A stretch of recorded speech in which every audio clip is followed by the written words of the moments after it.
Adventist World Radio, the voice of hope.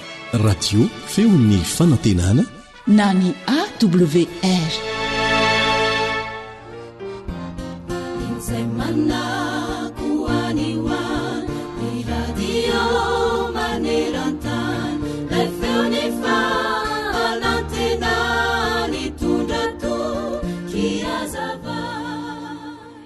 I Henry Morrison sy ny vadiny dia mpanompon'Andriamanitra nafinaritra tokoa ary ny asa nandritry ny 70 taona tany Afrika.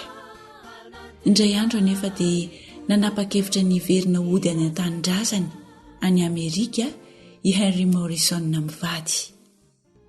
Dia roso ny dia. Rehefa iny nanakaiky ny serana tsambony New York iny ny sambony tondra azy mivady, dia indreo tazany vahoaka maro ny tangorona teo. Faly ringa Morrison mivady satria no heveriny fa tonga hiarahaba sy hitsena azy ireo reto olona be dehibe ireto. Tsy fantatra izy mivady anefa fa ny ray sampy tamin'izy ireo koa ny filohan'ny Etazonia dia Theodore Roosevelt izany. Hay reto olona be dehibe ny tangorona, ny oby sy ny faly reto dia olona tonga mba hitsena sy hiarahaba ny filoham-pirenena Roosevelt. Todiso fanantenana Morrison. Nalahelo mafy izy, nefa tamin'izay indrindra no injao nandre feony laza taminy izy nanao hoe mbola tsy tonga any amin'ny tena tanindrazanao ianao. Ry mpiaino namako, ianao aiza ny tena tanindrazanao marina? Ny eto an-tany ihany ve sa ilay any an-danitra?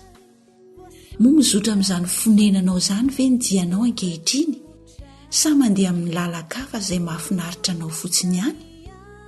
Raha mifidy sy mizotra amin'ilay fonenana marina no manin'ilay rainao izay any an-danitra ianao ka maharitra sy mahatoko mandeha amin'izany lalana izany, dia andreny feon'ilay Jesosy tomponao ianao manao hoe tsara izany ry mpanomby tsara sady mahatoky.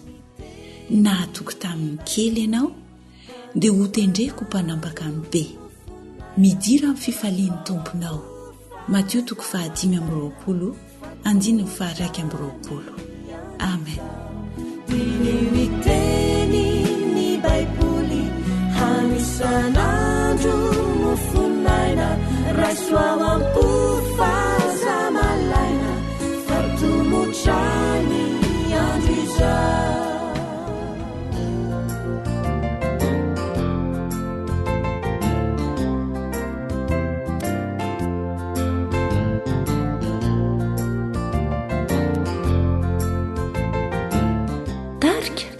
Harlanto.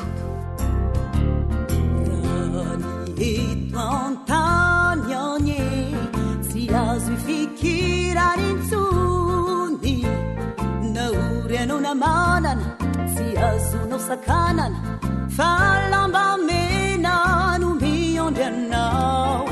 Fa ny an-danitrany anie misy harena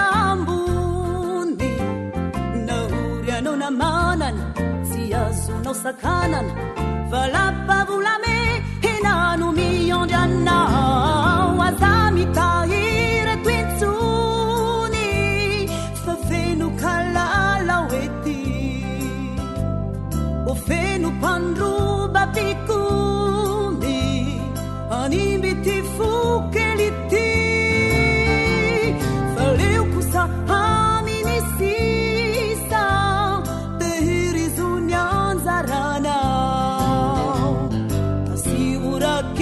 Trawany am paradisa sinjoviny ho avinao. Ilay feon'ny fanantenana.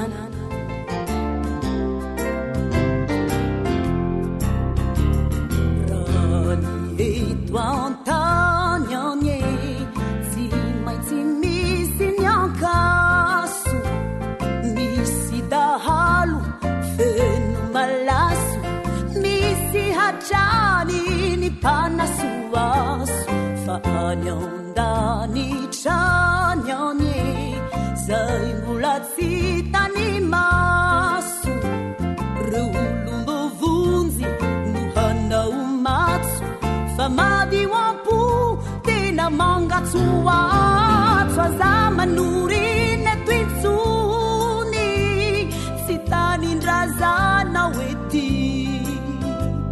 rafeto laitrano any ambony tanany vantananary fa any no tena sahaza fa haolanao anao ka ianao io na mpanotabe aza volatiny retaditio AWR mitondra fanantenana isan'andro ho anao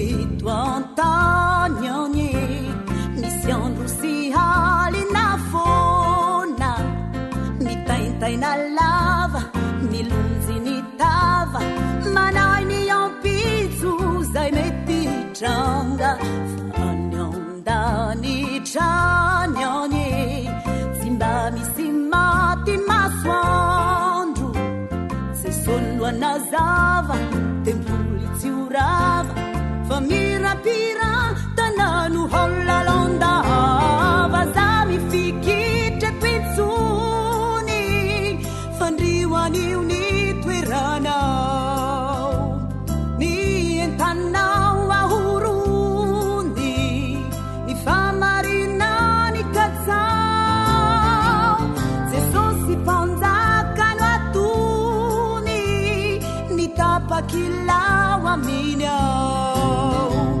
tsy misy makany ratsy aminy alalany ianao any malalany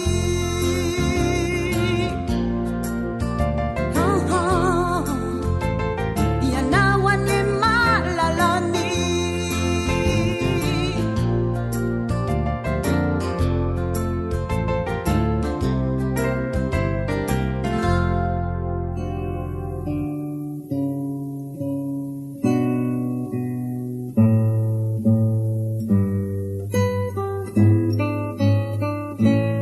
talilio amiko gety baiboly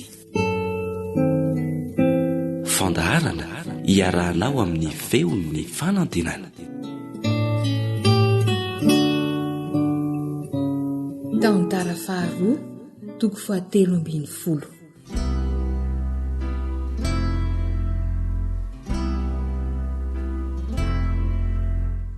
ny nanjakany Aby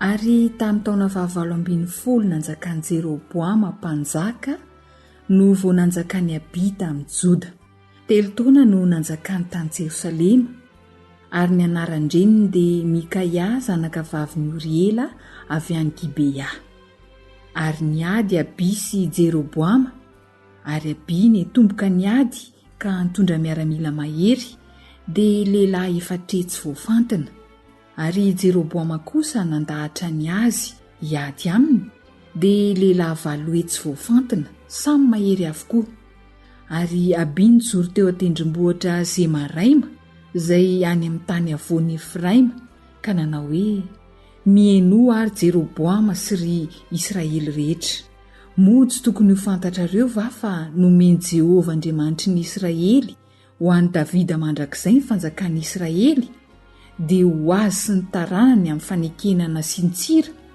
nefa kosa Jeroboama zanaky Nebata mpanompon'ny Solomona zanaky Davida nitsangana ka niodina tamin'ny tompony ary koa nisy olom-pona tena ratsy fanahy niangona tao aminy ka nampahery ny tenany anohitra an'i Rehoboama zanaky Solomona raha mbola zaza sy tanora fanahy izy ka tsy nahatotra azy ary ankehitriny ianareo mikasa anohitra ny fanjakan'i Jehovah izay eo an-tanany taranaka Davida ary ianareo dia marobe sady misy omby-lahy kely volamena ao aminareo izay nataon'i Jeroboama ao Andriamanitrareo tsy efa androahanareo va ny mpisoron'i Jehovah dia ny taranaka Arona sy ny Levita ka nanendrim-pisorona ho anareo tahaka ny fanaon'ny firenena amin'ny tany hafa ianareo ka nazovo mitondra vatotrombylahy sy ondrylahy 7 anokanana ny tenany dia izo ny tonga mpisorona amin'ireo tsy Andriamanitra.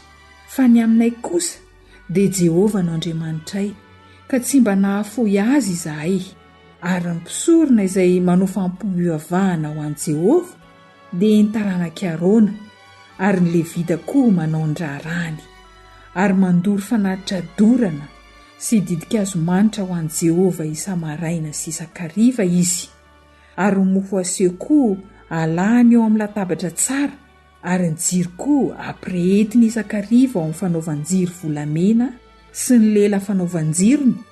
Fa izahay mitandrina izay nasain'i Jehovah Andriamanitray ho tandremana, fa ianareo kosa nahafoy azy. Ary indro ato aminay Andriamanitra ho mpitarika anay, ary mpisorony sy ny tropetra avo faneno ho tsofina mafy amelezana anareo. Ry zanak'Israely eo, aza miady amin'i Jehovah Andriamanitry ny razanareo, fa tsy ambininy ianareo. Fa nasain'i Jeroboama nampirana no fandehan'ny otrika mba ho tonga ao ariny, ka dia izy teo anoloan'ny Joda ary ny otrika teo ivony. Ary no nitodika ny Joda ka indreo teo alohany sy teo ariny ny fahavalo, dia nitaraina tamin'i Jehovah izy, ary mpisorona nitsoka ny trompetra. Dia niobo ny lehilahy amin'ny Joda, ary raha niobo izy, Andriamanitra dia namely an'i Jeroboama sy ny Israely rehetra teo anoloan'ny Abi sy ny Joda. Ary ny zanak'Israely nandositra ny ala teo anoloan'ny Joda, ary Andriamanitra nanolotra azy eo an-tanany, ka nahafatesany Abi sy ny vahoakany be dia be izy, ary niapatrapatra ny fatin'ny Israely dia lehilahy 10 tsy voafantina. Toy izany no nampetrehina ny zanak'Israely fahizay, ary ny taranaka Joda no nahery, satria niankina tamin'i Jehovah Andriamanitry ny razana izy. Ary Abi nanenjika an'i Jeroboama ka nahazo ny tanànany, dia Betela mba amin'ny zanaboiny, sy Jesana mba amin'ny zanaboiny, ary Efrona mba amin'ny zanaboiny. Ary Jeroboama tsy naharina intsony tamin'ny andron'ny Abi, ary Jehovah namely azy ka dia maty izy. Ary Abi nitombo hery, ary nanambady 720 izy, ka niteraka lahy 12 sy vavy 920. Ary ny tantarany Abi sisa mba amin'ny nataony sy ny teniny dia efa voasoratra ao amin'ny bokyny Ido mpaminany.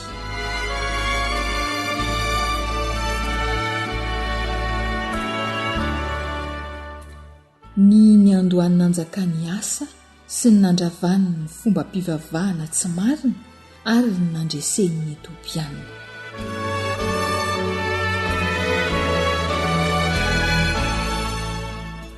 Ary Abi lasa nodimandry any amin'ny razany, dia nalevina tao an-tanànan'i Davidy izy, ary Asa zanany no nanjakana ndimby azy, ary tamin'ny andro ny Asa dia nandro 10 taona ny tany.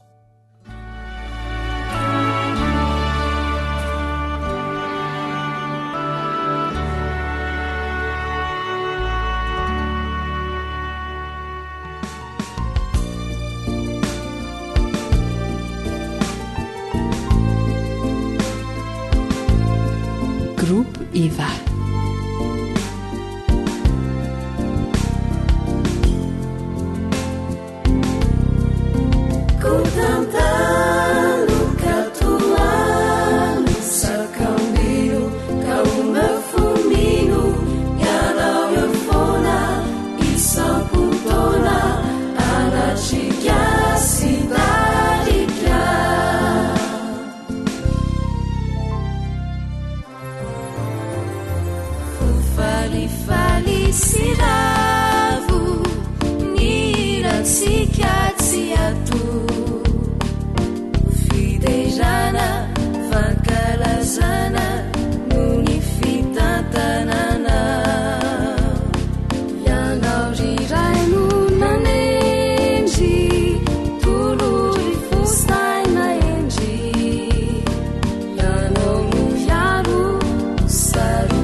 awr Téléphone 034 06 797 62 033 37 106 13.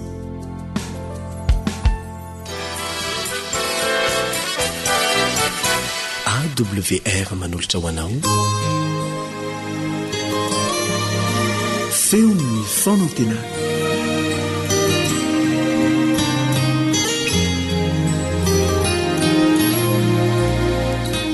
mandray tanànanao amin'ny alalan'ity onjapeo-ny feon'ny fanantenana ity indray ny mpiaramianatra ny tenin'andriamanitra aminao Eliandre Mitantsoa manasanao zahay mba hiaraka hivavaka aminay milohan'ny hanokafantsika ny tenin'andriamanitra.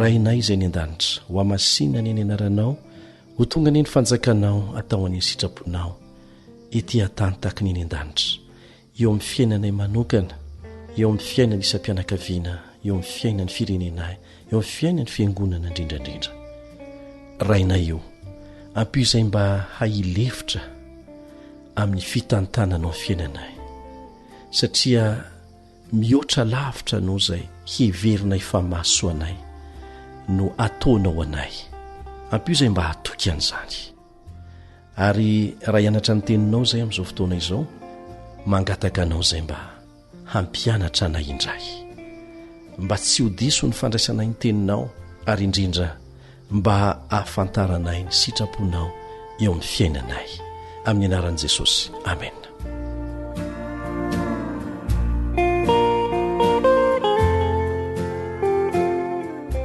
Ny rahantsika nijery akaiky teto ireo zavatra fito mampiavaka an' Jesosy ahafantarana fa izy tokoa ilay Jesosy mpamonjy. Jesosy tenany mihitsy no nilaza fa ho avy indray eny amin'ny ranon'ny izy. Laza izy fa anisan'ny famantarana lehibe ahafantarana fa efa akaiky ny fiheviany ny fisian'ireo mpaminany sandoka, mpampianatra sandoka, Kristy sandoka zay efa mielipatra natraizatraiza amin'izao fotoana izao. Ka aoka zava-tsara amintsika fa tsy misy afa-tsy ray ny fahamarinana satria iray Kristy ilay fahamarinana sandoka ny ankoatran'izay.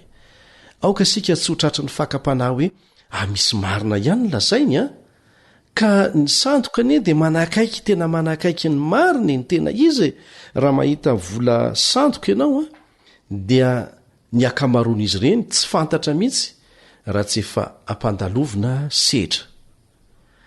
Ka ny fanekekezan'ny sandoka ny marina tsy tokony hatonga antsika alaim-panahy mba hankafiana ireny fisandohana ireny na amin'ny ampahany aza. Voalazan'ny tenin'Andriamanitra fa tsy misy famonjena amin'ny hafa afa-tsy amin'i Jesosy irery ihany. Noho izany dia mila mitandrina ianao sao voafitaka ny mpisandoka. Ilayntsika ny malala ny mampiavaka an'io Jesosy tena izy io. Efa nomenantsika teto ireo lafiny fito momba an'i Jesosy izay mampiavaka azy ary manokana mihitsy mba hafantarantsika fa izy tokoa ary izy rery ilay mpamonjy. Averintsika vetivety ireo efa nianarantsika teto. Voalohany dia avy any an-danitra Jesosy nakety an-tany. Fony tsy mbola ary Abrahama dia efa teo izy. Nanamarika tamin'izao tontolo izao Andriamanitra hoe izy efa nisy hatramin'izay izy ary mbola hitoetra mandrakizay. Na dia nateraka n'ireny olombelona aza Jesosy dia Andriamanitra izy Andriamanitra tonga nofo fa efa talohany nahaterahany olombelona no efa nisy izy. Manamarina an'izany ny iray amin'ireo mpianany ao amin'ny Jaona 1. Tamin'ny voalohany teny ny teny tao amin'Andriamanitra ny teny dia tonga nofo ka nonona tamintsika.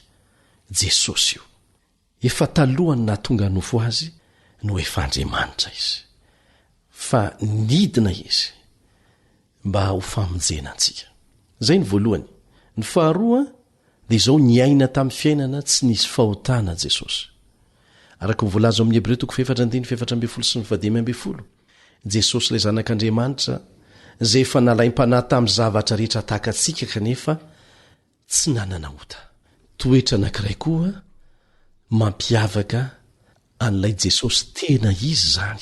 Zao koa nyvoalaza ny Korintianina 2:20 izay tsy mahalala ota dia efa nataony ota hamonjy antsika mba ho tonga fahamarinan'Andriamanitra ao amin'ny kosa isika. Ny lafiny fahatelo izay mampiavaka an' Jesosy dia ity: maty hitondra ny fahotana Jesosy. Samy efa nanota avokoa izy rehetra, hoy voalaza amin'ny Romana 7:17. Isika rehetra samy efa nanota, tsy manana voninahitra avy amin'Andriamanitra. Kanefa izao ny voalaza amin'ny Romana 4:17, fahafatesana ny tambiny ota, fa fiainana mandrakizay ny fanomezam-pahasoavana avy amin'Andriamanitra ao amin'ny Kristy Jesosy tombontsika. Maty hitondra ny fahotantsika Jesosy. Reo Kristy sandoka dia tsy tahaka an'izany, ny mpaminany sandoka dia tsy tahaka an'izany. Ianao indray aza no ataony fanatitra, fa Jesosy dia maty, sorona isolo eloka antsika rehetra. Toetra anankiray mampiavaka an' Jesosy ankoatran'ireo, tsy nijanona tao am-pasana izy fa nitsangana tamin'ny maty. Izay ny mampiavaka azy amin'ireo andriamanitra hafa rehetra ihany koa. Nitsangana tamin'ny maty izy. Tsy ny fahafatesan'i Jesosy teo ankazo fijaliana ny farany tantarany tena niavaka. Tsy nety mantsy raha hoe nitoetra teo amin'ny fahafatesana ihany izy, kanefa hamonjy antsika. Tsy afaka hamonjy antsika izy raha tsy nitsangana tamin'ny maty. Zao ny voalaza ao amin'ny Korintianina 2:12-17 Korintianina 2:12-17. Ary raha tsy natsangana Kristy, dia foana ny finoanareo, ary mbola ao amin'ny fahotanareo ihany ianareo, dia very koa izay efa nodimandry ao amin'i Kristy.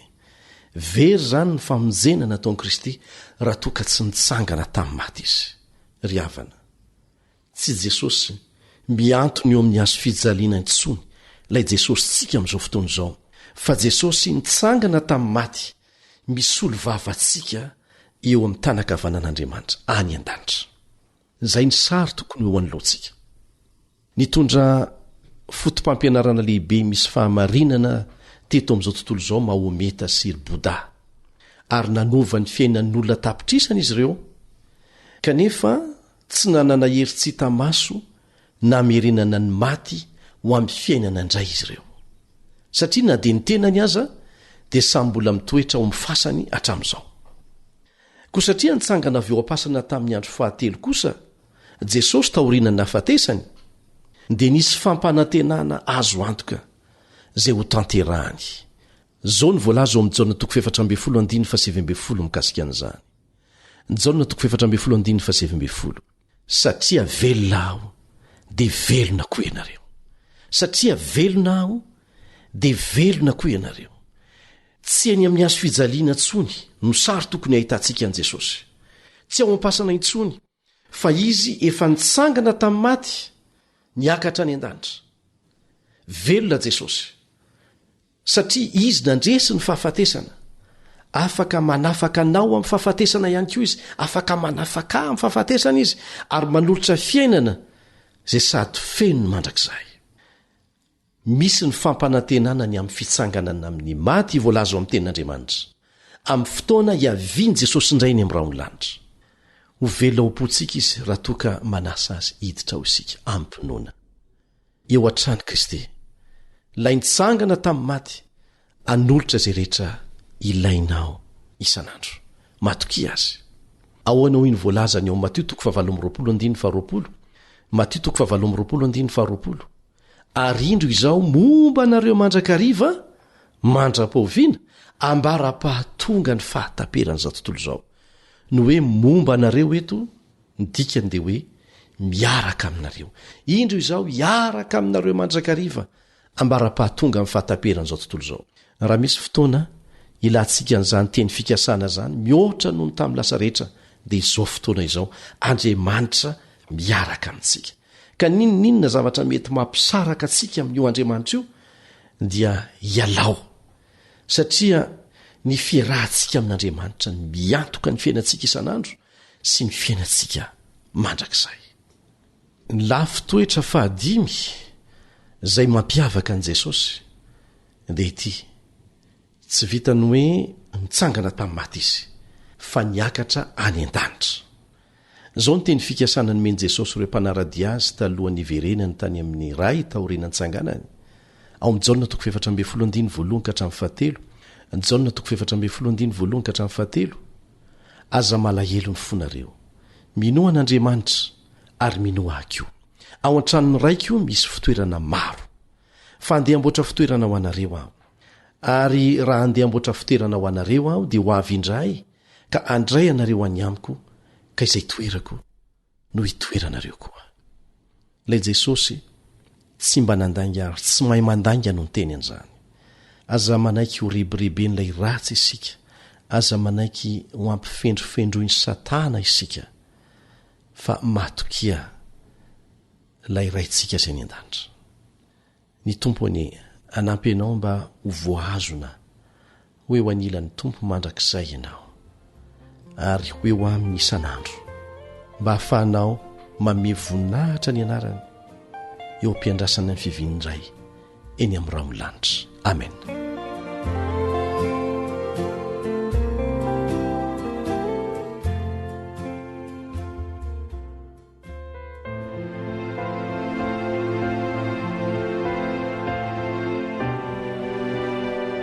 Tarika balsamo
ankoatra ny fiainona amin'ny alalan'ny podcast dia azonao atao ny miaino ny fandaharany radio AWR sampana teny malagasy amin'ny alalan'ny Facebook isanandro amin'ny ity pejy ity AWR feon'ny fanantenana.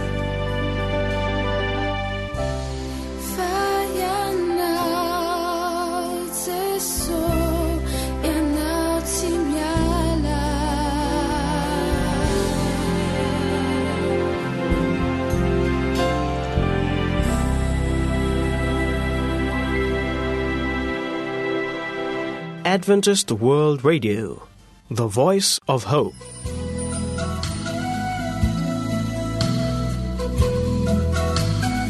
alasarina fandalinana ny soratra masina mitohitoy iarahanao amin'ny feon'ny fanantenana.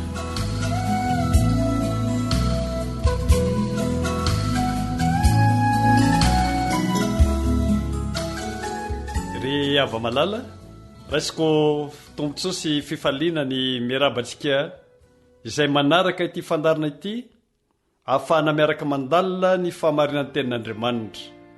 Ny lohateny anio dia reo anarana iantsonan'Andriamanitra, mialoha izany dia andao isika hiaraka hivavaka.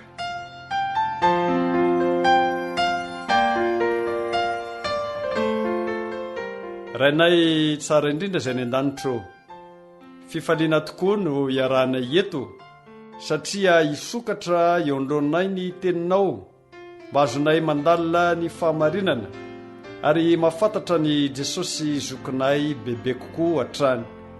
Mangataka ny fitarian-dalan'ny fanahinao zahay raha nokatra hiaraka andinika ny teny mba ho azonay ny fahamarinan'ny teninao araka ny tokony ho izy.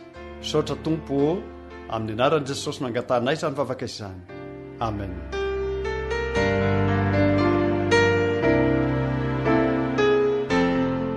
Betsaka ireo anarana izay iantsona na ilazana an'i Jesosy ao amin'ny soratra masina. Hoy ny voalazan'ny boky ny Asan'ny Apôstôly 4 ary ny 2. Ary tsy misy famonjena amin'ny hafa, fa tsy misy anarana hafa ambany lanitra nomenan'ny olona izay azahoantsika famonjena. Anarana mahery ny anaran'i Jesosy. Ary izao no fanambaran'ny Filipianina 2:10 mba ho amin'ny anaran'i Jesosy no andoleny lohalika rehetra na ny any an-danitra na ny etỳ tany na ny ambanin'ny tany sy anekeny lela rehetra fa Jesosy Kristy ny Tompo sy voninahitr'Andriamanitra ray. Ny anjely Gabriel ry havana no nanome ny anaran'i Jesosy izay napita izany tamin'ny Maria reniny. Ao amin'ny Luka 1:9-7. Ary indro itoedraza ianao ka hiteraka zazalahy, ary ny anarany dia ataonao hoe Jesosy. Ny anarany hoe Jesoa dia hita ao amin'ny Baiboly Katolika amin'ny teny Malagasy, fa ny Jesosy kosa ao amin'ny Baiboly Protestanta amin'ny teny Malagasy. Ny hoe Jesosy dia fanagasiana ny teny anglisy hoe Jesus, izay avy amin'ny teny latina hoe Jésus, izay avy amin'ny teny grika hoe Yesos, izay avy amin'ny teny hebreo hoe Yeshua na Oshua. Ny anaran'ny hebreo lava hoe Yehoshua no ampiasaina amin'ny endrika fohy hoe Yeshua.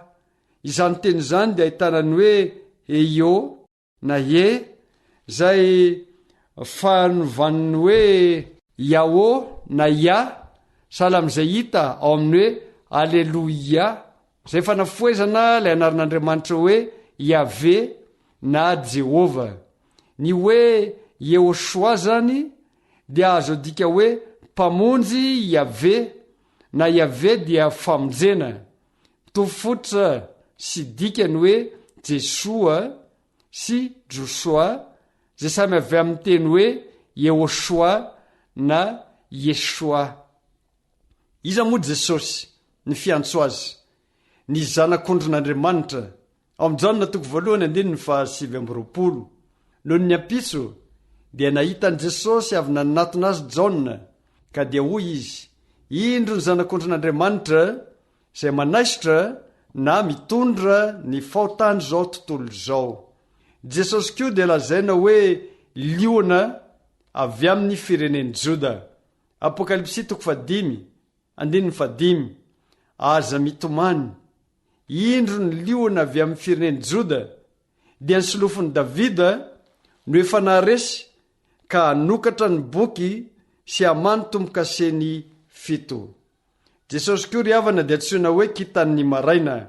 Apokalipsy 4:2 izao jesosy naniraka ny anjeliko hanambara aminareo reo zavatra ireo ho an'ny fiangonana. Izao no solofo sy taranaky davida ny kitana mamirapiratra fitarikandro.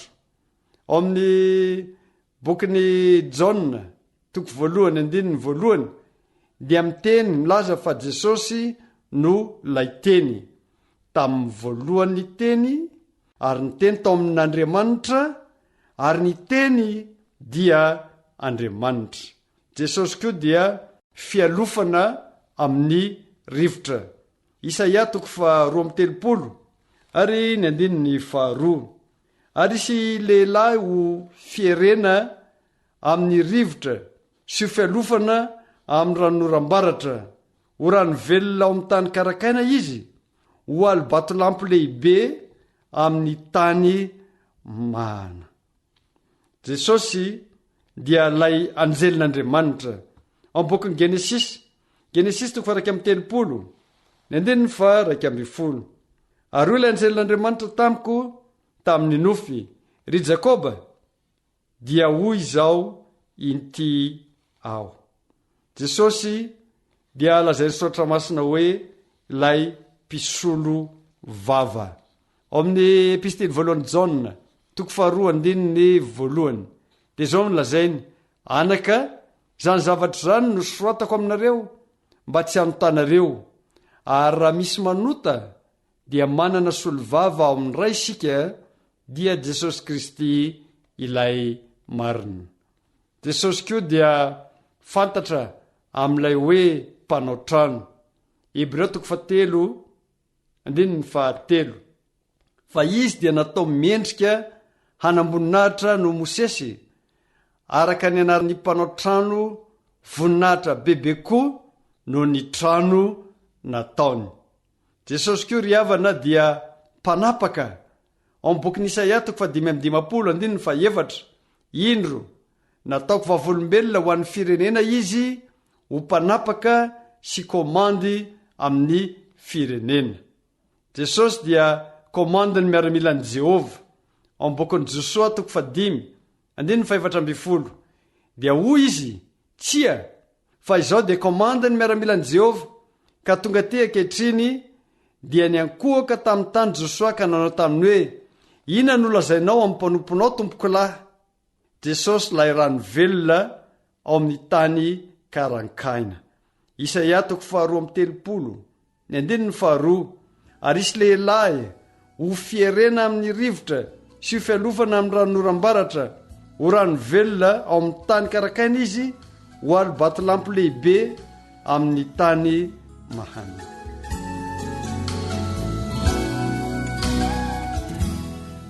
Jesosy lay Adama farany. Ao amin'ny bokin'ny Kortianina 1:5 ny 5:70. Adama voalohan-day natao mananaina, Adama farany natao fanahy mahavelona. Jesosy dia lazay sotra masina hoe lay kitana fitarikandro, kitana mamirapiratra fitarikandro. Ao amin'ny bokin'ny Apokalipsy 2:2 ny 7. Ary meko azy ny kitana fitarikandro. Ao amin'ny bokin'ny Apokalipsy 2:20 ny 9. Izao Jesosy naniraka ny anjeliko hanambara aminareo reo zavatra ireo ho an'ny fiangonana. Izao no solofo sy taranaky davida, ny kitana mamirapiratra fitarikandro. Jesosy koa ry havana dia lazainy sotra masina hoe afon'ny mpandrendrika, savoniny mpanasa lamba. Ao amin'ny bokin'ny Malaki 3 ary ny 2. Nefa iza no mahatanty ny andro iaviny, ary iza no mahajanona raha miseho izy, fa izy dia tahaka ny afon'ny mpandrendrika sy ny savoniny mpanasa lamba. Ao amin'ny bokin'ny Isaia 9:20 ny 9. Dia zao no lazain'i Jehovah Tompo, indro zao no efa nametraka vato ao ziona, dia vato voazatoetra, vato tsara, zay fehizoro voaorona ho fanorenina mafy, ka tsy mba ho taitra izay mino. Ao amin'ny bokin'ny Kortiana voalohany 7:1-10 fa tsy misy manao fanorenana hafa afa-tsy izay natao dia Jesosy Kristy. Jesosy koa ry havana dia lazainy sotra masina hoe mpiantoka. Hebreo 7:7-20 dia tahaka izany koa no nanaovana an' Jesosy ho mpiantoka ny fanekena tsara lavitra. Jesosy ilay atao hoe Jehova. Ao amin'ny bokin'i Isaia 7:7 injany misy feony miantso hoe manamboara lalana any anefitra ho an'i Jehova, manaova lalambe any amin'ny tany foana ho an'ny Andriamanitsika. Isaia ihany 7:10 indro Jehova Tompo ho avy amin'ny heriny ka ny sandriny ihany no anapaka. Indro ny valipoti atolony dia eny aminy ary ny valiny asa omeny dia eo anoloany. Jesosy lay tsara tare noho ny zanak'olombelona. Ao amin'ny bokin'ny Salamo 5:2 tsara tare noho ny zanak'olombelona ianao, fahasoavana ny nahidina tamin'ny molotrao, izany no nitain'Andriamanitra anao mandrakizay. Jesosy koa ry havana dia mpanalalana. Timoty 1:2-5 fa iray Andriamanitra ary iray ny mpanalalana amin'Andriamanitra sy ny olona dia Kristy Jesosy izay olona. Jesosy dia mpanavitra. Isaia 7:20 dia isy mpanavitra ho tonga ny ziona ho amin'ny Jakoba izay miala amin'ny fahadisoana hoy Jehova. Jesosy ilay mpanjaka ny voninahitra. Salamo 4:10 izy ary zao mpanjaka ny voninahitra zao, Jehova tompony maro, izy no mpanjaka ny voninahitra. Jesosy dia vatolampy mandrakizay. Isaia 9:4 matokian'i Jehova mandrakizay, fa Jehova Tompo no vatolampy mandrakizay. Jesosy lay fahendren'Andriamanitra. Kortiana voalohany 1:4-10 fa amin'izay voanjo kosa na jiosy na jentilisa dia Kristy izay herin'Andriamanitra sy fahendren'Andriamanitra, fa avy aminy nanaovana anareo ho ao amin'ny Kristy Jesosy izay nataon'Andriamanitra fahendreny sy fahamarinana sy fahamasinana ary fanavotana ho antsika. Jesosy lay mpamonjy ry havana. Ao amin'ny Luka 2:2 fa mpamonjy niteraka ao anareo anio ao an-tanànan'i Davida dia Kristy Tompo. Asain'ny Apôstôly 7:20 avy tamin'ny taranaka izany lehilahy izany no nitondran'Andriamanitra ny Jesosy araka ny teny fikasana ho mpamonjy ny Israely. Jesosy koa dia voalaza fa tompony ny sabata. Ao amin'ny bokin'ny Luka 9:5 ary hoy izy taminy tompony sabata ny zanak'olona. Jesosy lay tompony izao rehetra izao. Asain'ny Apôstôly 10:9-30 ianareo mahalala ny teny izay nampitondranay ho amin'ny zanak'Israely, mitoro teny soa, milaza fiadanana amin'ny alalan'i Jesosy Kristy. Izy ny tompony izao rehetra izao. Jesosy ilay tsy toa. Zao mivolazany Apokalipsy 1:8 izao no alfa sy omega, hoy ny tompo Andriamanitra, lay ankehitriny sy taloha ary ho avy dia ny tsy toa. Ry hava-malala, te hanao antso ho antsika rehetra aho mba hanaja ny anaran'Andriamanitra, hanaja ny anaran'i Jesosy, atoky azy ary antso azo mandrakariva ho antsika rehetra. Zao mantsy nylazay ny tenin'Andriamanitra ao bokin'ny Asan'ny Apôstôly 3:9 ary ny anarany no nampatanjaka io lehilahy hitanareo sy fantatrareo io no ny finoana ny anarany. Eny, ny finoana izay azo amin'ny alalan'ny nahazahoany zao fasitranana tsara eto masinareo rehetra izao. Asan'ny Apôstôly 3:13 izy no ambara-mpaminany rehetra fa amin'ny anarany no azaon'izay rehetra mino azy famelan-keloka. Raha ekenao zany, raha ekenao ny antso ny anaran'i Jesosy ho famonjenanao, ho fitahinanao, azonao famelan-keloka, azonao fiainana mandrakizay, dia andao isika hivavaka fa hitondram-bavaka anao ahy.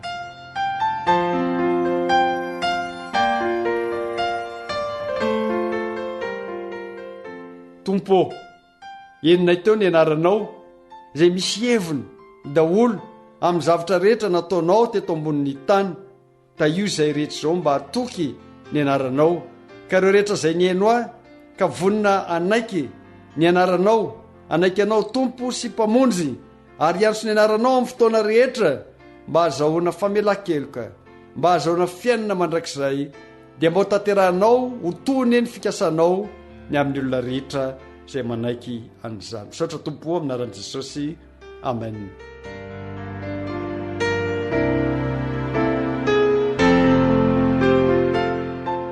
Ry havana, faranetony ray ny fanarahantsika ny fandalinana ny soratra masina androany. Mametraka ny veloma mandra-piona aminao ny namanao Velomanatsora Johnson, mpitory ny filazantsara.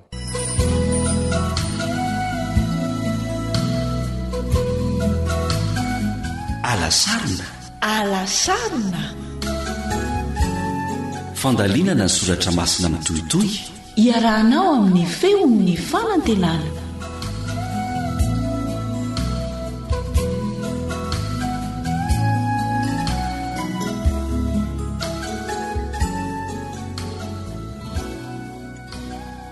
AWR feon'ny fanantenana.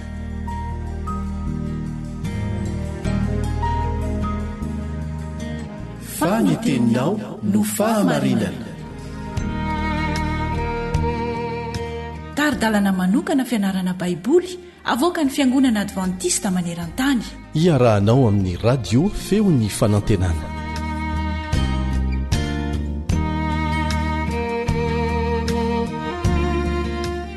Faly miona aminao amin'ny alalan'ity fiarah-mianatra ny ten'Andriamanitra amin'ny onjam-peon'ny feon'ny fanantenana ity na ny radio Adventista iraisam-pirenena sampana teny malagasy ny mpiara-mianatra aminao Eliandry amin'ny Tansoa. Misy manontany foana hoe fa maninona dia tena fariparitana be ilay izy eo amin'ny lafiny matianina amin'ny asany serasera dia misy andraikitra. Ka ao anatin'izay dia tsy maintsy lazaina mazava tsara hoe iza ny manao inona amin'ny fotoana toa inona mba hatonganao ho tompon'andraikitra amin'izay resahanao sy ataonao. Milohan'ny hidirantsika amin'ny fiarah-mianatra amin'ity anio ity dia manasanao mba hiaraka hivavaka amiko.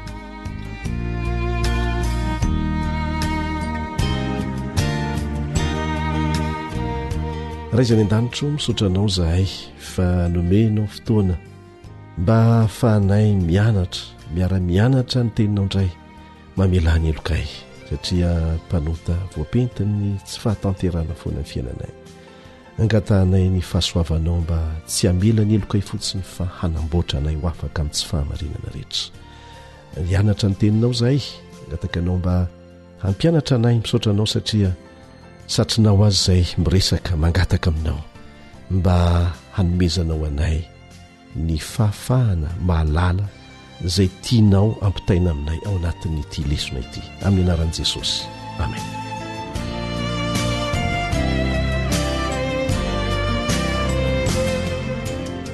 Ny vahiny eo am-bavahadinao, izay ny lohateny nomena lesitsika mandritra ny andro vitsivitsy, ny vahiny eo am-bavahadinao.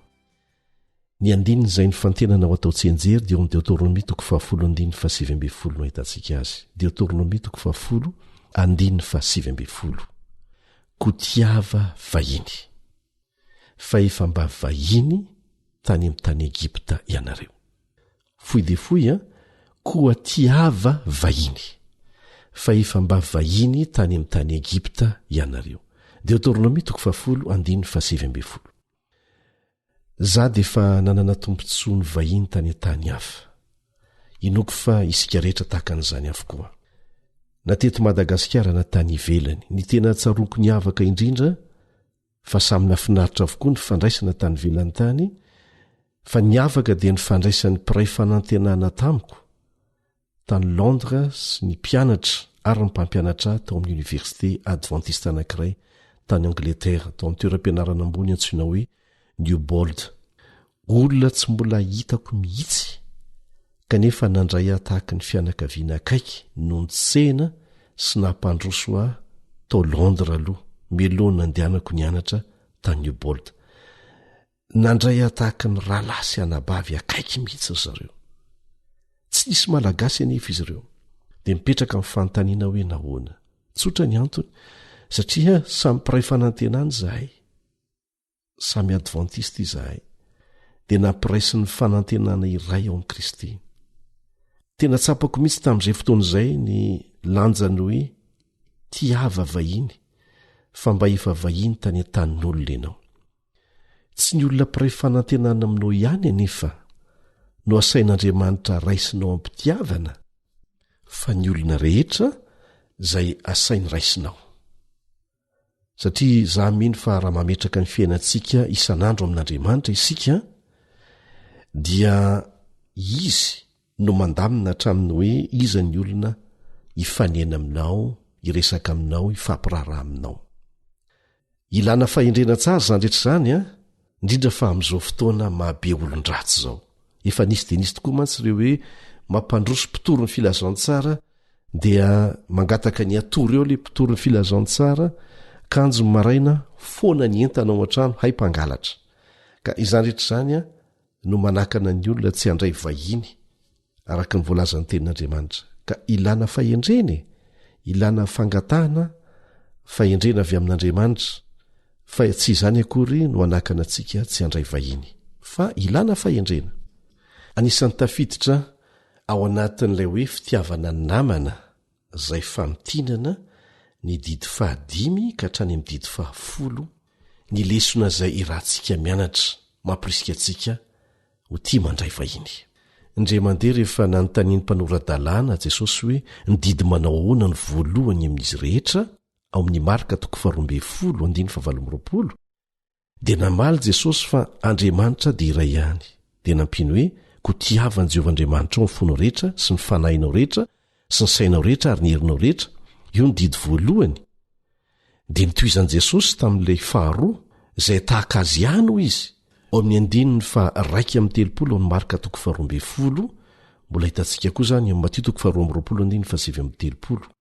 Na dia tsy nanontany mikasika an'ilay tapany faharoa aza ilay mpanorandalàna, dia nilazain'i Jesosy koa ny tapany faharoa amin'ilay didy manao hoe tiava ny namanao tahaka ny tenanao.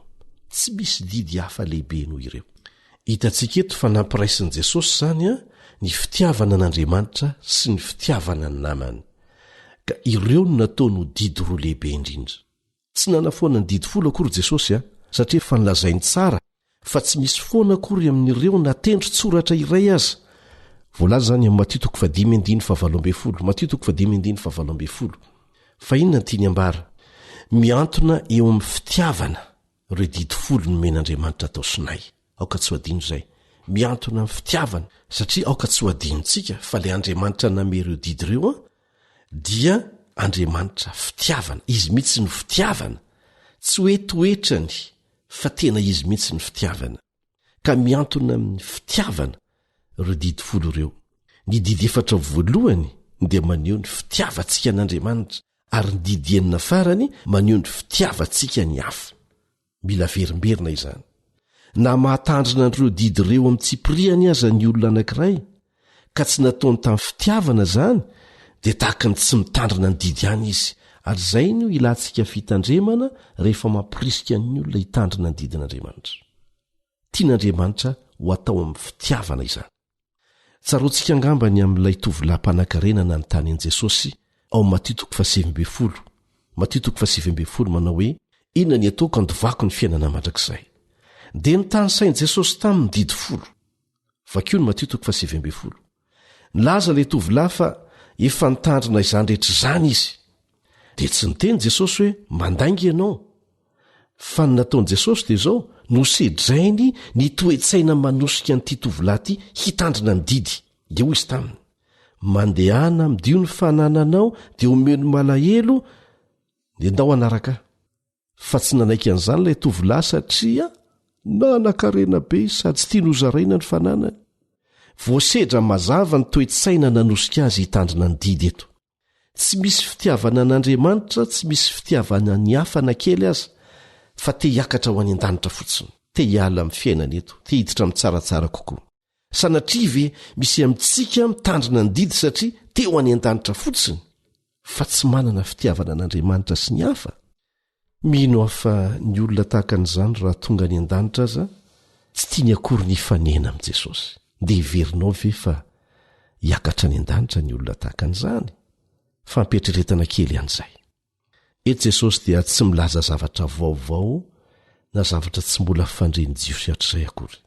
Ny mifanohitra amin'izany aza, satria io fanasana ny olona ho tian'Andriamanitra mi'fo sy ny saina sy ny fanahy manontolo io, ary koa ho tia ny namana tahaka ny tena, dia fanehoana ny fitiavantsika an'Andriamanitra izany. Ary mba fantatsika avy aiza ao amin'ny testamenta taloha no nakana an'izany teny izany, ary naverina no azavaina tsara ao amin'ny testamenta vaovao, tsy aiza tsy akory fa ao amin'ny bokin'ny Deutéronomie. Hitantsika amin'izany fa tsy misaraka mihitsy akory eo anatren'Andriamanitra ny testamenta taloha sy ny testamenta vaovao. Ary Jesosy rehefa nampianatra ny apôstôly koa tahaka an'izany, dia nampiasa tsara ny testamenta taloha. Koa aoka samy fampivavaka trany mba atakarantsika tsara ny marina tian'Andriamanitra ampitaina amintsika, indrindra fa amin'izao andro mahabetsaka ny fampianaran'ny diso avy amin'ny mpampianatra sandoka sy ny mpaminany sandoka izao, izay tsy mahagaga fifanolazain'i Jesosy miloha, fa tsy maintsy hiseho miloha ny evindray eny amin'ny raha lanitra. Mandra-piona vetivety-ndray ary tompoko.